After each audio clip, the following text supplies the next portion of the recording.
الحمد لله نحمده ونستعينه ونستغفره ونعوذ بالله من شرور أنفسنا ومن سيئات أعمالنا من يهده الله فلا مضل له ومن يضلل فلا هادي له ونشهد أن لا إله إلا الله وحده لا شريك له ونشهد أن محمدًا عبده ورسوله اللهم صل على محمد وعلى آل محمد كما صليت على إبراهيم وعلى آل إبراهيم إنك حميد مجيد اللهم بارك على محمد وعلى آل محمد كما باركت على إبراهيم وعلى آل إبراهيم إنك حميد مجيد أما بعد فأعوذ بالله من الشيطان الرجيم هو اجتباكم وما جعل عليكم في الدين من حرج ملة أبيكم إبراهيم حمد و ثنا اور درود و سلام کے بعد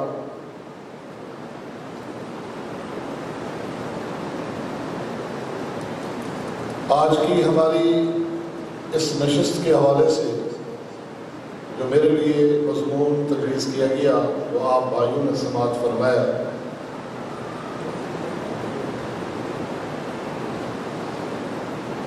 کہ کیا دین پر عمل کرنا کوئی مشکل کام ہے؟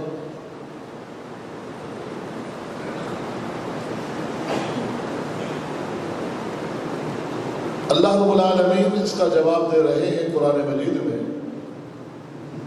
سورۃ الحج کہ هو اجتباکم لوگوں اللہ نے تمہیں چن لیا ہے کن سے خطاب ہے؟ اللہ اپنے آخری پیغمبر محمد رسول اللہ صلی اللہ علیہ وسلم کی امت سے خطاب فرما رہے ہیں کہ تمہارے رب نے تمہیں چن لیا ہے۔ کتنی بڑی شرف کی بات ہے کہ آپ انہی چنیدہ لوگوں میں سے ہیں جنہیں اللہ نے اپنے دین کے لیے منتخب کیا ہے، اس دین حنیف کے لیے۔ اور آگے فرمایا دیکھو جس دین کے لیے اللہ نے تمہیں چنا ہے وَمَا جَعْلَ عَلَيْكُمْ فِي الدِّينِ مِنْ حَرَجٍ اس دین میں اللہ نے تمہارے لیے کوئی مشکل نہیں رکھی، اس دین کے اندر کسی طرح کی پیچیدگی اللہ رب العالمین نے نہیں رکھی۔ ملت ابیکم ابراہیم یہ وہی دین ہے جس کے لیے تمہارے جد امجد ابراہیم خلیل اللہ کو اللہ نے چنا تھا، تمہیں اسی دین کے لیے اسی طریقے کے لیے منتخب فرما لیا ہے اللہ تعالیٰ۔ تو اللہ تعالیٰ اس دین کا تعارف کراتے ہوئے خود فرما رہے ہیں کہ جس دین کے لیے میں نے تمہیں منتخب کیا ہے اس میں کوئی مشکل چیز نہیں، مشکلات خود پیدا کی گئی۔ اللہ رب العالمین نے کسی طرح کی کوئی مشکل پیدا نہیں کی۔ وہ رحمان ہے، وہ رحیم ہے، وہ رؤوف بالعباد ہے، جس کی صفات یہ کہ اپنے بندوں پہ بڑا مہربان، رحم فرمانے والا، محبت کرنے والا، وہ اللہ اپنے بندوں میں اپنی بندیوں کو کس طرح مشقت میں ڈال سکتا ہے؟ اور پھر رسالت کے لیے بھی جس ذات کا انتخاب کیا وہ رحمت للعالمین ہے، رحمت للعالمین ہے، عزیز علیہ ما عنتم ہے، حریص علیکم، جن کی صفات اللہ نے بیان کی کہ وہ بھی اپنی امت سے محبت کرنے والے، شفقت کرنے والے، نبی علیہ السلام کی شفقت کا انداز دیکھیے کہ صحیح بخاری میں سیدنا عبداللہ بن عمر رضی اللہ تعالی عنہما سے ایک واقعہ مروی ہے۔ صحابی رسول فرماتے ہیں کہ ہم ایک سفر پر نکلے رسول اکرم صلی اللہ علیہ وسلم کے ساتھ۔ سواری کے لیے میرے پاس گھوڑا نہ تھا، تو میں نے اپنے باپ عمر بن خطاب سے گھوڑا صرف استعمال کے لیے دیا۔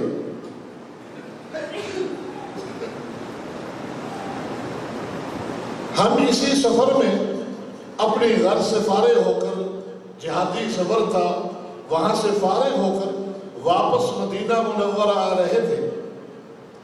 گھوڑا جس پہ میں سوار تھا وہ تھوڑا اکڑ مزاج تھا، کبھی آگے بھاگ جاتا، کبھی پیچھے نکل جاتا، کبھی سائیڈ میں ہو جاتا۔ میں گھوڑے کو ڈانٹتا اور مجھے میرے باپ کی ڈانٹ پڑتی تھی، عمر کی، کہ آپ اس گھوڑے کو کیوں مار رہے ہیں؟ کیونکہ گھوڑے کے مالک عمر بن خطاب رضی اللہ تعالی عنہ۔ عمر کون ہے؟ عبداللہ کے باپ ہے، باپ کا گھوڑا لیا ہے، باپ کی طرف سے ڈانٹ پڑ رہی ہے۔ بار بار اس ڈانٹ کو اللہ کے نبی صلی اللہ علیہ وسلم نے جب نوٹ کیا، بغیر کچھ کہے نبی علیہ السلام سیدنا عمر کو بلاتے ہیں اور فرماتے ہیں عمر یہ گھوڑا جس پہ عبداللہ سوار ہے یہ تیرا ہے؟ جی اللہ کے نبی یہ میرا ہے، یہ بیچنا ہے؟ کیوں اللہ کے نبی؟ خرید؟ جی مجھے خریدنا ہے۔ اللہ کے نبی آپ ویسے لے لیں؟ کہا نہیں ویسے نہیں لینا، میں نے قیمت مجھے چاہیے یہ گھوڑا۔ سیدنا عمر رضی اللہ تعالی عنہ نے عرض کی اللہ کے پیغمبر آپ جس طرح خوش ہیں، آپ نے فرمایا اس کی قیمت لگاؤ۔ اس کی قیمت کی آپ نے فرمایا کہ یہ قیمت میں تمہیں ادا کر دوں گا، یہ گھوڑا میرا ہو گیا، تو اس سے لا تعلق ہے۔ جی اللہ کے پیغمبر یہ گھوڑا آپ کا ہے۔ آپ نے فرمایا او عبداللہ، باپ کے سامنے بیٹے کو بلایا، عبداللہ یہ گھوڑا میں تجھے گفٹ کرتا ہوں، اب اس کو جس طرح چاہو استعمال کرو، تجھے کوئی نہیں ڈانٹے گا۔ اللہ کے پیغمبر کی شفقت کا اندازہ لگے کہ عبداللہ اپنے باپ کا گھوڑا لے کے گئے ہوئے، باپ کی طرف سے ڈانٹ پڑ رہی ہے۔ یہ ہے رحمت للعالمین کہ یہ دیکھ کر بھی آپ سے رہا نہ گیا، گھوڑا باپ سے خرید کر کے بیٹے کو دیا تاکہ اس بیٹے کو باپ کی طرف سے ڈانٹ نہ پڑے، وہ جس طرح چاہیں سوار ہو کر رہے۔ نبی اللہ نے ایسا عطا فرمایا رحمت للعالمین۔ تو اندازہ لگے انہوں نے دین کو کس طرح آسان انداز میں ہمارے سامنے رکھا ہوگا۔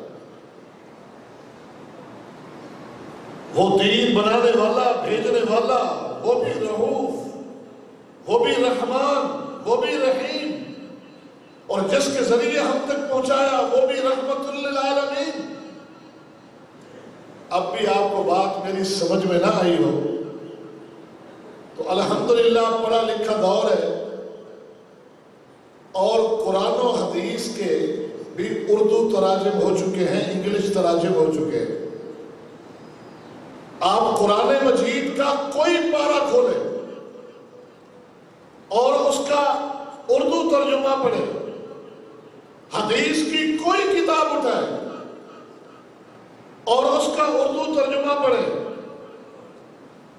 آپ دیکھیں کہ کس طرح آسانی کے ساتھ آپ کو اللہ کا قرآن، اللہ کے پیغمبر کا فرمان سمجھ آتا جائے گا۔ اس کے مقابلے میں آپ علم تصوف کی کوئی کتاب اٹھا کے اردو میں اٹھا کے پڑھیں، آپ کو ایک صفحہ بھی سمجھ میں نہیں آئے گا۔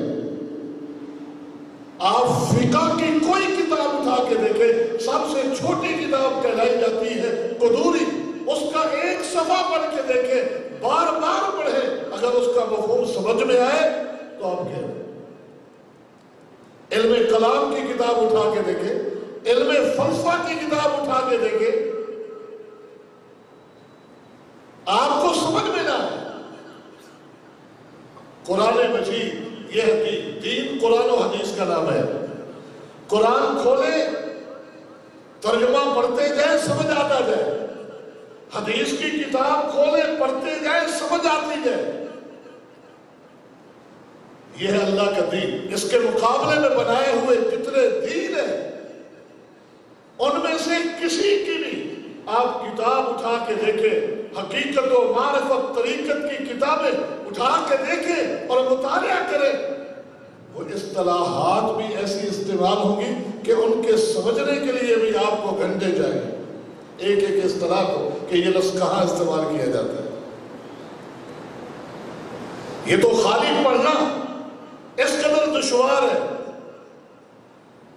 اور کہا کیا جاتا ہے کہ دین تو ہم بھی قرآن و حدیث مانتے ہیں، لیکن قرآن و حدیث براہ راست لوگوں کو سمجھ میں نہیں آتا، تو یہ اسی کی تشریحات ہیں، یہ اسی کی توضیحات ہیں۔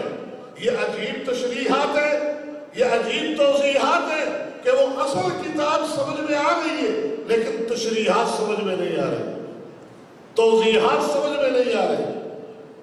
جن کو توضیحات کا نام دیا جا رہا ہے وہ سمجھ سے بالا کر رہے ہیں۔ یہی وجہ ہے کہ آپ دیکھیں کہ بے شمار مساجد میں عام کسی نماز کے اندر یہ اہتمام ہوتا ہے کہ مغرب کے بعد، صبح کے بعد درس قرآن کی ایک کلاس چلتی ہے، یا درس حدیث، کسی حدیث کی کتاب کو شروع کر دیا جاتا ہے، ایک ایک دو دو حدیثوں کا درس ہوتا ہے۔ کبھی آپ نے یہ نہیں دیکھا ہوگا کہ اس طرح عوام الناس کے لیے فقہ کی کسی کی کتاب کا درس دیا جاتا ہو، یا علم تصوف یا منطق فلسفہ کی کسی کتاب کا، طریقت و معرفت کی کسی کتاب کا عوام الناس کے لیے درس دیا جاتا ہو۔ کیوں؟ پتا ہے کہ یہ کسی کے پلے نہیں پڑے گی باتیں۔ اور پھر بھی کہا جاتا ہے قرآن پڑھنے والے کے ہاتھ سے قرآن لے لیا جاتا ہے، حدیث پڑھنے والے کے ہاتھ سے حدیث لی جاتی ہے کہ گمراہ ہو جاؤ گے تم کیا پڑھو گے اس کو پڑھنا تو علماء کا کام ہے۔ اللہ کے بندو، علماء پڑھ کر علماء بنے۔ اگر ان کو پڑھنا گمراہی ہے تو پھر سب سے بڑے گمراہ تو علماء ہوتے، کیونکہ انہوں نے پڑھا۔ پڑھنے والا کہتا ہے مجھے سمجھ میں آ رہا ہے قرآن، پڑھنے والا کہتا ہے مجھے حدیث سمجھ میں آ رہی ہے، کہتا ہے نہیں پڑھنا، قرآن براہ راست نہیں پڑھنا، حدیث نہیں پڑھنی، گمراہ ہو جاؤ گے۔ پڑھنے والا کہتا ہے مجھے سمجھ میں آ رہی ہے، جو چیز سمجھ میں نہیں آتی اس کی طرف دعوت دی جاتی ہے کہ یہ ہے اس کی توضیحات، یہ ہے اس کی تشریحات۔ عمل کے میدان میں آئے، قرآن کہتا ہے نماز پڑھے، اللہ کے پیغمبر نے نماز پڑھ کے دکھائی ہے کہ نماز اس طرح پڑھو، اس میں یہ قیام ہے، رکوع ہے، سجود ہے، اور روزہ رکھو، زکوٰۃ ادا کرو، بیت اللہ کا حج ادا کرو، لوگوں سچ بولو، جھوٹ نہ بولا کرو، حلال کھاؤ، حرام سے بچو۔ یہ قرآن کے احکامات ہیں، اللہ کے پیغمبر کے احکامات ہیں عمل کے اندر۔ اور یہاں آئے عمل کے اندر، عمل کے لحاظ سے آپ کو آپ کے گھروں سے نکالیں گے، مسجدوں سے نکالیں گے، آپ جنگلوں میں جائیں، یہ فلاں چلہ ہے، یہ فلاں مراقبہ ہے، ریاضت کے نام سے، مراقبت کے نام سے، چلو کے نام سے وہ کام کرائیں گے کہ جو انسان پر انتہائی دشوار گزرتے ہیں۔ کبھی حلال کو حرام کر دیا، حرام کو حلال کر دیا، آپ نے اس چیز کے قریب نہیں جانا، اللہ نے حلال کیے، کہا ٹھیک ہے، لیکن آپ اس ریاضت میں ہیں، اس مراقبے میں ہیں، اس چلے میں ہیں، لہذا ان دنوں میں آپ اللہ کی یہ حلال کردہ اشیاء بھی نہیں کھا سکتے، استعمال نہیں کر سکتے، روکا جا رہا ہے۔ عمل کے اندر ایسے ایسے آپ کو عمل کے طریقے، زہد و تقویٰ کے نام سے، زہد و تقویٰ اور چیز ہے، قرآن و سنت میں جو کچھ بیان کیا گیا یہ زہد و تقویٰ ہے۔ زہد و ورع اور زہد و تقویٰ کے نام سے ساری رات کے وظیفے، سارے دن کے وظیفے، مراقبے، خلوتیں، تنہائیاں، ترک دنیا، ایسی مشقتیں آپ پر ڈال دی جائیں گی کہ جو ایک عام انسان کے اختیار اور بس سے باہر ہوں گے۔ کہ ہے کیا جی؟ دین کی توضیحات ہے، یہ دین کی تشریحات ہے۔ دین اللہ نے ہمارے لیے جو بھیجا ہے، منتخب کیا ہے، جس کے لیے ہمیں چنا ہے، وہ بڑا آسان ہے۔ رب نے فرمایا یرید اللہ بکم اليسر ولا یرید بکم العسر۔ لوگو، اللہ تمہارے ساتھ آسانی چاہتا ہے، اللہ تمہیں کسی مشقت اور پریشانی میں نہیں ڈالنا چاہتا۔ اللہ کے نبی صلی اللہ علیہ وسلم دو داعیوں کو، دو مبلغوں کو، دو استادوں کو تعلیم و تربیت کے لیے ایک ہی علاقے میں بھیج رہے ہیں کہ شہری علاقے تم سنبھال لو، دیہی علاقے تم سنبھال لو۔ ہدایت کیا فرما رہے ہیں؟ جا رہے ہو، خیال کرنا، یسرا ولا تعسرا، بشرا ولا تنفرا، فتتابا ولا تختلفا۔ وہاں جا کر دین کو آسان طریقے سے لوگوں کو پیش کرنا، ولا تعسرا، مشکل انداز سے پیش نہ کرنا کہ لوگوں کی سمجھ سے بالا تر ہو جائے۔ بشرا، لوگوں کو قریب کرنے والے بنا، خوشخبریاں سنانا، بشارتیں بتانا۔ ولا تنفرا، اپنے عمل، کردار، قول و قرار سے لوگوں کو دین سے متنفر نہ کرنا۔ فتتابعا، تم دو جا رہے ہو، آپس میں وہاں جا کر نہ اختلاف کرنے لگ جانا، وہاں اختلاف میں نہ پڑ رہنا، آپس میں مت جھگڑنا کہ وہ لوگ پریشان ہو جائیں گے، سیدھی سادھی عوام دیکھے گی کہ یہ دونوں آئے ہوئے مولوی آپس میں لڑ رہے ہیں، ایک کچھ کہتا ہے، دوسرا کچھ کہتا ہے، تمہاری تو خیر ہے، میری امت کے لوگ پریشان ہو جائیں گے کہ ہم کس کی مانیں، مسائل میں اختلاف ہو جائے، فہم میں اختلاف ہو جائے، میری طرف رجوع کر لینا، وہاں ان کے سامنے جھگڑنا نہیں، آپس میں اختلاف نہیں کرنا، ایک دوسرے کے خلاف فتوے نہ دینا کہ میری امت کے لوگوں کو پریشان کر دو۔ یہ ہے رحمت للعالمین، یہ ہے اللہ کے نبی، یہ ہے میرے اور آپ کی طرف آنے والے نبی۔ یہ دین کو خود بھی بڑے آسان انداز سے پیش کر رہے ہیں، آگے داعی مبلغوں کو بھی جو سبق دے رہے ہیں کہ میری امت کے لیے کبھی مشکل کھڑی نہ کرنا۔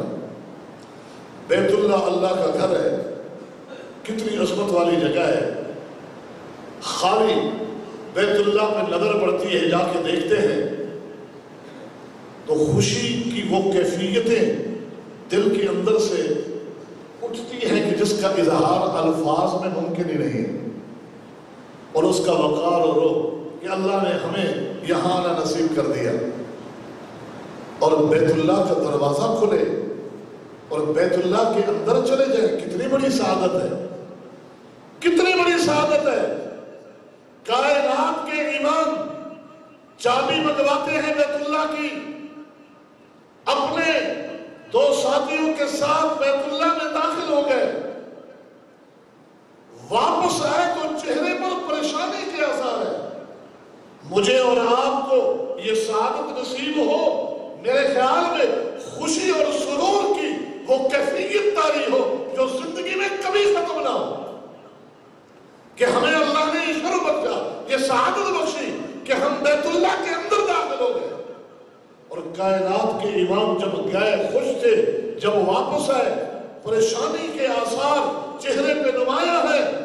اے اللہ کے رسول خیریت تو ہے، آپ پریشان نظر آ رہے ہیں، وجہ کیا ہے؟ فرمایا میں سوچ رہا ہوں کاش میں بیت اللہ میں نہ جاتا، کاش میں بیت اللہ میں نہ جاتا۔ کیوں اللہ کے نبی؟ کہا اس لیے کہ میرے بعد میری امت کے لوگ آئیں گے، وہ اس واقعے کو سنیں گے کہ اللہ کے نبی اندر گئے تھے، تو وہ کہیں گے اندر جانا سنت ہے، ہمیں بھی جانا چاہیے، جا نہیں سکیں گے، وہ پریشان ہو جائیں گے، ان کی پریشانی کو یاد کر کے میں پریشان ہو گیا، امت کی پریشانی کو یاد کر کے پریشان ہو گیا ہوں کہ میری امت کے لوگ پریشان ہو جائیں گے کہ اللہ کے نبی اندر گئے تھے تو ہم بھی جائیں اور جا نہیں سکیں گے، وہ پریشان ہو گئے، لہذا میں نہ جاتا تاکہ میری امت کے لوگ تو پریشان نہ ہوتے۔ آگے بڑھے، زمزم کے کنویں پہ پہنچے، جن کی ڈیوٹی ہے، فرمایا کہ زمزم کا پانی مجھے بھی پلا دو، اور وہاں کھڑے ہو کے فرمایا میرا جی تو یہ چاہتا ہے کہ یہ ڈول جو تمہارے ہاتھ میں ہے، یہ ڈول میں بھی اپنے ہاتھ میں لوں اور میں خود زمزم کے کنویں میں اتر جاؤں، اپنے ہاتھ سے پانی بھر کے لاؤں، خود بھی پیوں دوسروں کو بھی پلاؤں، جی یہ چاہتا ہے، لیکن بھر کے دے دو۔ کیوں؟ میں کنویں میں اتر گیا تو میری امت کے لوگ سوچیں گے کہ کنویں میں اتر کر اپنے ہاتھ سے بھر کے پینا سنت ہے، اور یہاں رش ہوگا، بھیڑ ہوگی، پریشانی میں مبتلا ہو جائیں گے، میں اپنی امت کی پریشانی کی خاطر اپنی خواہش کو بھی ترک کرتا ہوں کہ میری امت پریشان نہ ہو جائے۔ یہ ہے رحمت للعالمین۔ عائشہ جب ابراہیم خلیل اللہ نے بیت اللہ بنایا تھا، یہ دیکھ رہی ہو بیت اللہ کے ساتھ جو دیوار ہے، جسے حتیم بھی کہتے ہیں، ہجر بھی کہتے ہیں، یہ بھی بیت اللہ کا داخلی حصہ ہے۔ بیت اللہ یہاں تک تھا، بیت اللہ کا دروازہ سطح زمین پر تھا۔ میرا جی چاہتا ہے کہ میں بیت اللہ کی عمارت کو ڈھا دوں، کیونکہ یہ موجودہ نقشہ جو ہے یہ مکہ والوں نے تعمیر کیا کہ رزق حلال جمع کر کے تعمیر کریں گے سیلاب میں شہید ہو جانے کے بعد، لیکن رقم پوری نہ ہو سکی تو کچھ حصے کو خالی چھوڑ دیا، جسے حتیم کہتے ہیں۔ میرا جی چاہتا ہے کہ میں اس دیوار کو توڑوں اور اس عمارت پوری بیت اللہ کی توڑوں، اور جن قواعد اور بنیادوں پہ میرے جد امجد ابراہیم نے اس عمارت کو کھڑا کیا تھا، انہی بنیادوں پہ کھڑا کروں، دروازہ بھی سطح زمین پہ رکھوں، یہ اونچا جو ہے یہ ختم کر دوں، اور ایک دروازہ پیچھے سے بھی رکھوں کہ لوگ یہاں سے داخل ہوں وہاں سے نکلے، خلفی دروازہ بھی رکھوں، چاہت تو میری یہ ہے، لیکن عمل کیوں نہیں کرتے اللہ کے پیغمبر؟ فرمایا اس لیے کہ یہ نئے نئے کفر کو چھوڑ کر آئے ہیں دین میں، کہیں میرے اس عمل کو دیکھ کر متنفر نہ ہو جائیں کہ اس نے بیت اللہ کو گرا دیا ہے، واپس چلیں گے، گمراہ ہو جائیں گے، جہنم رسید ہو جائیں گے، لہذا ان کی گمراہی کے ڈر سے میں اپنی چاہت پہ عمل نہیں کرتا، ایسے ہی رہنے دو، ایسے ہی رہنے دو۔ سیدنا عبداللہ ابن زبیر رضی اللہ تعالی عنہما نے اپنے دور میں پھر بیت اللہ کو اسی نقشے پر جو اللہ کے نبی نے بتایا تعمیر کیا تھا، حتیم بھی اس میں داخل کر دیا، دروازہ سطح زمین پہ لے آئے، خلفی دروازہ بھی رکھا، لیکن جب حجاج بن یوسف نے چڑھائی کی، عبداللہ ابن زبیر شہید ہو گئے، تو اس نے آتے ہی بیت اللہ کی اس عمارت کو گرایا اور کہا لوگ اپنی منمانیاں کرتے ہیں، اپنی خواہش پر عمل کرتے ہیں، حوالے اللہ کے پیغمبر کی چاہت کے دیتے ہیں۔ اللہ کے نبی کو کون تھا روکنے والا؟ بنا سکتے تھے، لہذا عمارت گرائی، اور پھر جس نقشے پر اللہ کے پیغمبر کے دور میں تھی پھر اسی نقشے میں کھڑی کی۔ کچھ سالوں کے بعد اسے معلوم ہو گیا کہ عبداللہ ابن زبیر رضی اللہ عنہما نے جو کہا تھا واقعی یہ اللہ کے پیغمبر کی چاہت تھی. کئی مستند حوالوں کے ذریعے ان تک بات پہنچ گئی. تو پھر اس نے اعلان کیا کہ عبداللہ بن زبیر نے جو عمل کیا تھا وہ درست تھا، اللہ کے نبی کی چاہت کے عین مطابق تھا. میں نے جو کیا غلط کیا، لہذا میں پھر سے بیت اللہ کو شہید کر کے ان بنیادوں پہ کھڑا کروں گا جن بنیادوں پہ حضرت عبداللہ ابن زبیر نے کھڑا کیا تھا. اس کے اعلان کو صحابی رسول عبداللہ ابن عباس نے سنا جو اللہ کے پیغمبر کے چچا دار بھائی. ان دنوں میں بوڑھے ہو چکے تھے، آنکھوں کی بینائی بھی جا چکی تھی.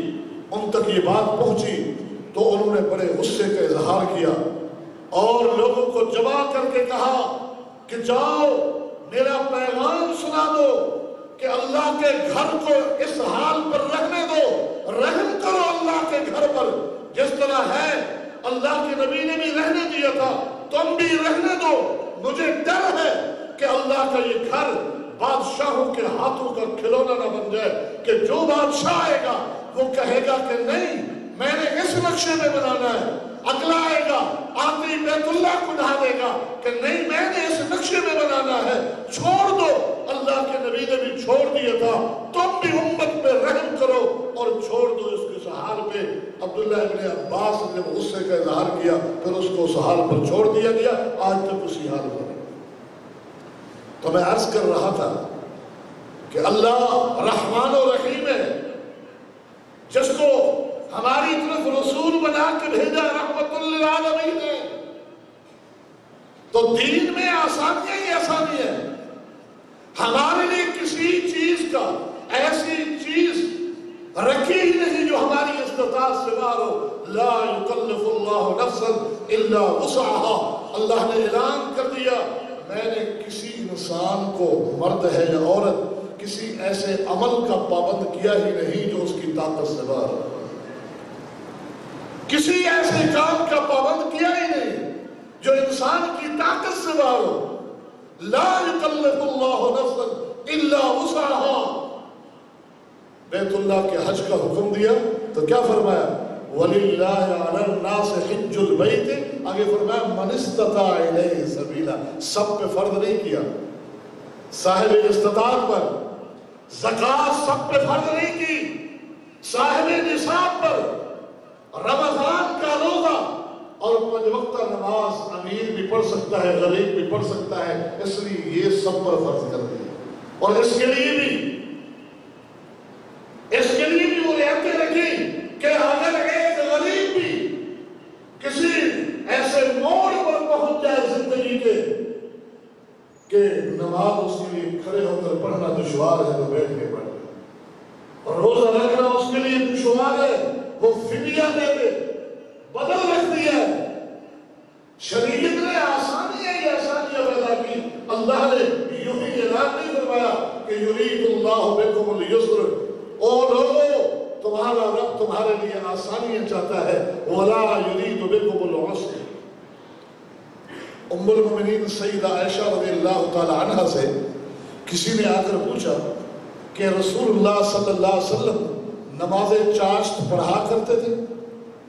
چاشت کی نماز کی بڑی فضیلت ہے، اور فضیلت کس نے بتائی؟ اللہ کے پیغمبر نے بتائی. اور صحابہ میں سے بعض کو نام لے کر انہیں خصوصی نصیحت فرمائی کہ نماز چاشت کو ترک نہ کرنا. نماز چاشت کی فضیلت بتاتے ہوئے یہاں تک فرمایا کہ انسان پر لازم ہے کہ ہر روز اپنے ہر جوڑ کی طرف سے صدقہ ادا کرے.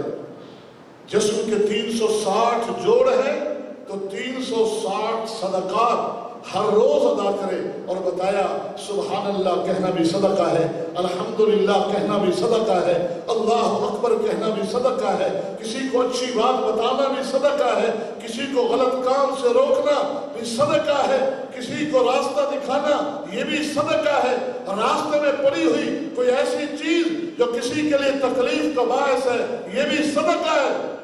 اور فرمایا اگر چاشت کے وقت کی 2 رکعت پڑھ لو تو جسم کے سارے اعضاء کا صدقہ ادا ہو جاتا ہے۔ تو ام المؤمنین سیدہ عائشہ سے کسی نے پوچھا، اے اللہ کے پیغمبر، اے ام المؤمنین، اللہ کے پیغمبر خود نماز چاشت پڑھتے تھے؟ کہا نہیں، اللہ کے نبی خود نہیں پڑھتے تھے۔ آگے فرمایا لیکن میں پڑھتی ہوں۔ اللہ کے نبی نے ہمیشہ معمول نہیں رکھا، پھر بعد میں آپ نے پڑھی بھی ہے جو مختلف احادیث سے ثابت ہے، لیکن وہ کہ جب آپ فضائل بیان کر رہے تھے اس وقت آپ خود ادا نہیں کر رہے تھے، احیاناً پڑھ لیتے تھے کبھی کبھی، لیکن میں پڑھتی ہوں۔ آپ کو تعجب ہوگا کہ اللہ کے نبی نے نہیں پڑھی، میں کیوں پڑھتی ہوں؟ سائل میں بتاؤں، اللہ کے نبی کی بساؤں کا چاہت ہوتی تھی کہ میں یہ کام کروں، چاہت ہوتی تھی، لیکن محض اس وجہ سے چھوڑ دیتے تھے کہ مجھے کرتا ہوا دیکھ کر میری امت کے سارے لوگ بھی بڑے شوق زور سے کرنا شروع کر دیں گے، سب کے شوق کو دیکھ کر کہیں اللہ اس عمل کو فرض نہ قرار دے دے کہ فتعجزو، پھر میری امت کے لوگوں تم ادا نہ کر سکو، قیامت کے دن پکڑے جاؤ گے۔ اس لیے چھوڑ دیتے تھے کہ اللہ فرض نہ کر دے۔ جس طرح کی نماز تراویح کی احادیث ہر سال آپ سنتے کہ آپ نے 3 دن پڑھی، چوتھے دن انتظار کرتے رہ گئے صحابہ، 3 دن پڑھی تو ہمیشہ، 3 دن پڑھائی، چوتھے دن انتظار کرتے رہے، نہیں آئے۔